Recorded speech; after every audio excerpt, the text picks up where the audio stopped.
Welcome to a new series called LEAF Lecture.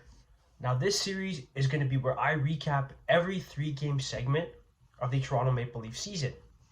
And seeing as they just played their first 3 games of the season, here is the first episode.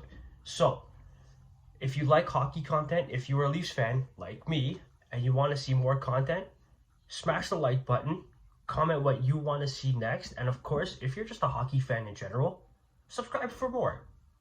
So, without further ado, let's talk about these games that were interesting to say the least. So, opening night, after what felt like 90-minute opening ceremony by Montreal, the game gets underway.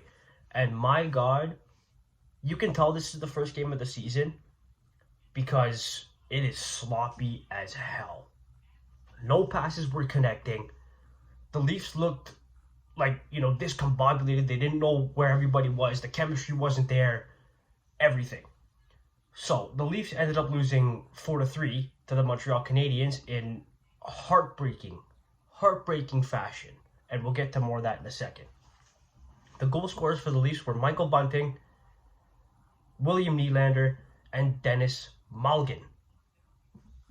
And the goal scorers for the Habs, Cole Caulfield got 2 goals, Sean Monahan, and Josh Anderson. So Michael Bunting gets the first goal of the season off of a beautiful pass from behind the net by Mitch Marner.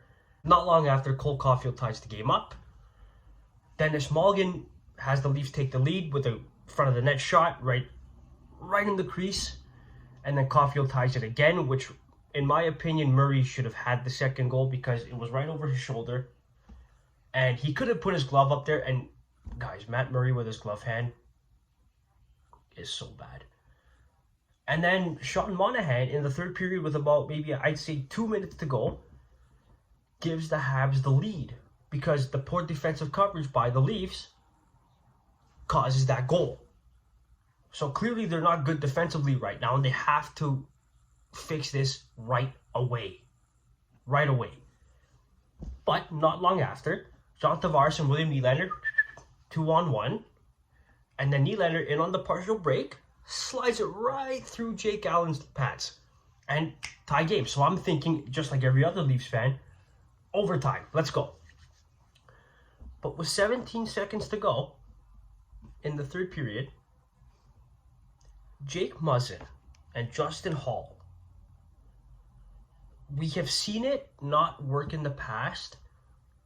Why does Sheldon Keefe keep going back to this stupid, slow, retirement home-esque defensive pair?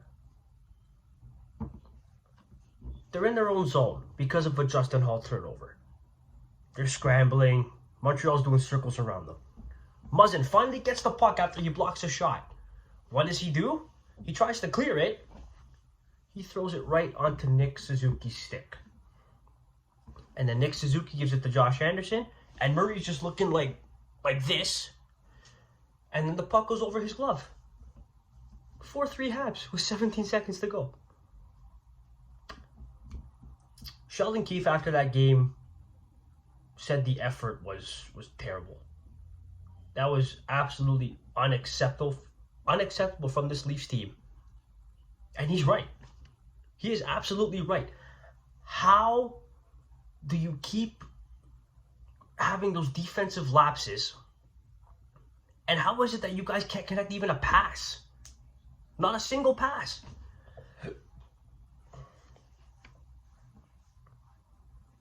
But Keefe also has to wear the gold horns on this because he's the one that put them out there in the last minute of the game. If that's your shutdown pair, they need to shut the game down. No excuses. Knowing how bad they are defensively and how slow they are, why do you continuously put them out there? I get it. Riley didn't have the best game either defensively.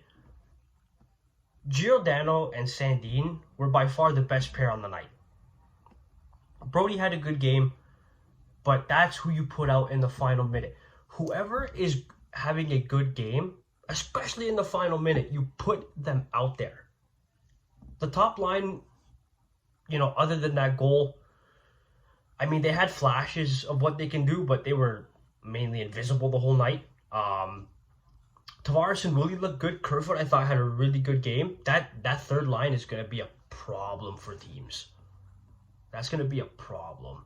The fourth line, they're a fourth line, but they did their job to an extent. So I'm happy for that. So that's how that game ended.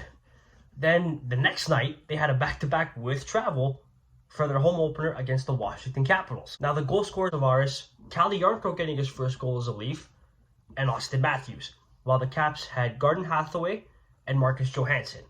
This was Ilya Samsonov's first game of the season, and it comes against his former team. This game, the Leafs played much better. They looked more crisp with their passes. They were generating chances in the offensive zone, and they just made the Caps look like, an older team which is what they are. And they did circles around them. John Tavares converts on a power play, and if that power play can look like that all season, even into the playoffs, I know we're far away from that, but even if it can work like that into the playoffs, the Leafs are going to have a good time on the power play. So they make it 1-0. About a few minutes later, Caps are in the Leaf zone, buzzing, right? They're creating pressure, they're getting chances. Garden Hathaway, from right between the two dots, just puts it on. It leaks through Samsonov's arm right here, right off of his hand, and it goes in the net. Now, should he have had that? You could argue yes, and you could argue no. You could argue no because of the fact that it wouldn't have got to that position if the defense had just, boxed out people in front of the net and actually moved them. Because this team seems to have a lack of doing that for some reason. But you can also blame Samsonov there because, again, he should be more square and he should have a habit of reading the play. So if you know the puck is going to come into the slot between the two dots, as soon as the pass motion is made, you're already gearing up to set up center, right? And then you're going to have to make the save. But nevertheless, 1-1, got to play on, right? A few minutes later, this is one entirely on Samsonov. Well, entirely in terms of the goal being scored, but partially Riley's fault too. So, Marcus Johansson coming down the right wing. Sorry, I'm trying to think of the things on the fly here. Marcus Johansson coming down the right wing, right? He's got all the space in the world. Morgan Riley is concentrating on the centerman driving the net. But he doesn't see that Brody, and I think it was David Kampf, they're right with him. So he can actually push to Johansson to disrupt the play. But he doesn't. He just stands there skating backwards. Johansson fires it. It leaks through Samsonov's arm. He had it, but it squeaked right through. Now, that is one Samsonov should have had. He should have had that one. Because that is a stoppable puck if you are a National Hockey League caliber goalie. Okay, a beer league tender could have stopped that. I swear, I don't know what Dubas was thinking with these goalies, but I don't know. If this is how it's going to be the whole season, we're going to have a tough time. We're going to have a tough time with the net. But still in the second period, time goes on. A few minutes later, Kerfoot, Jarnkrok are breaking into the zone.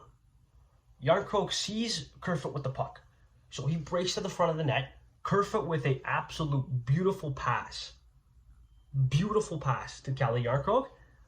Little tip into the net, 2-2.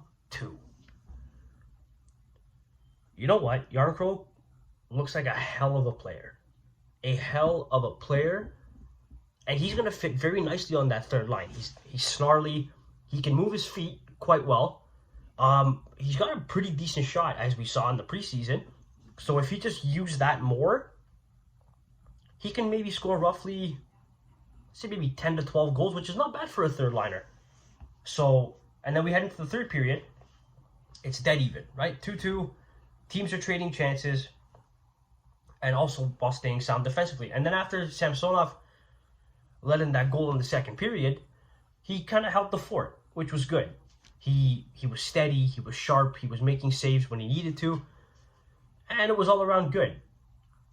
And then with a few minutes left in the third period, Mark Giordano floats a puck to the net, Matthews gets that much of the puck.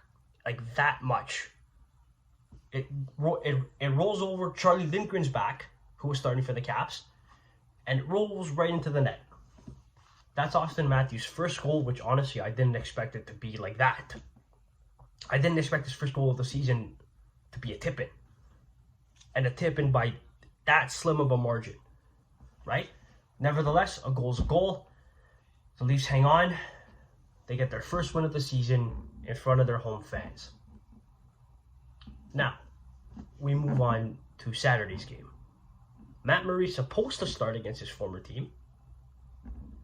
He gets injured somewhere in his groin area.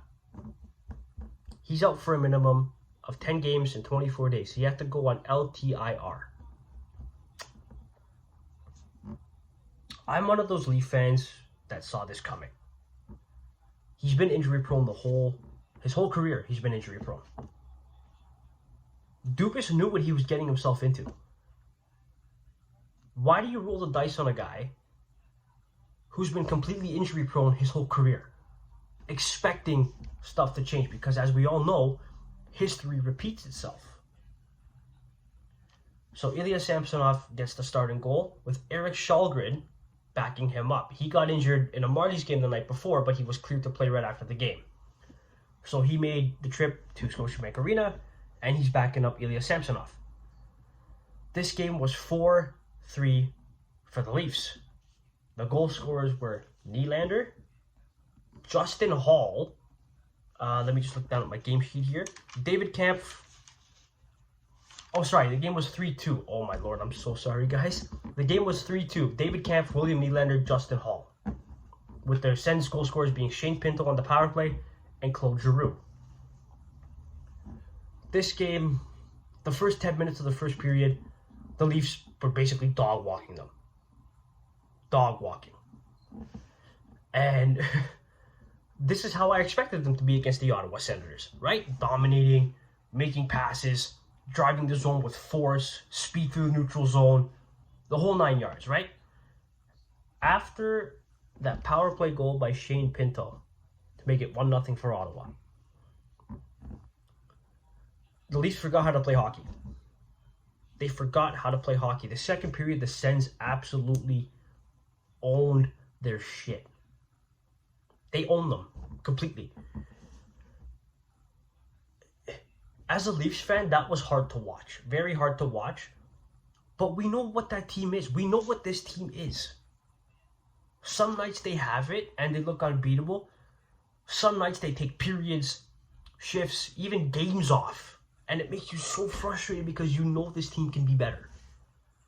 But they choose when to be good. Near the end of the second period, Jake Muzzin puts it on net. David Kampf tips it in. Great, right? Okay. Then later in the third period, on the power play, which looked really good, much better than their first one that they had against the Sens that night. Marner keeps it in. Matthews passes to Willie, who's wide open at the edge of the circle. Snipes it on Anton Forsberg. It went bar down. That ought to get the crowd fired up. Claude Giroux ties it. Claude Giroux. And we're like, okay, overtime again. Let's see how this goes.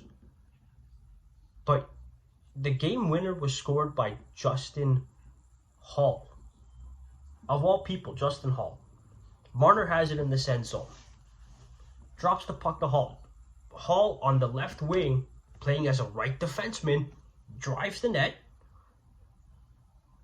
shoots it, and then gets his own rebound and pots it in for the game-winning goal.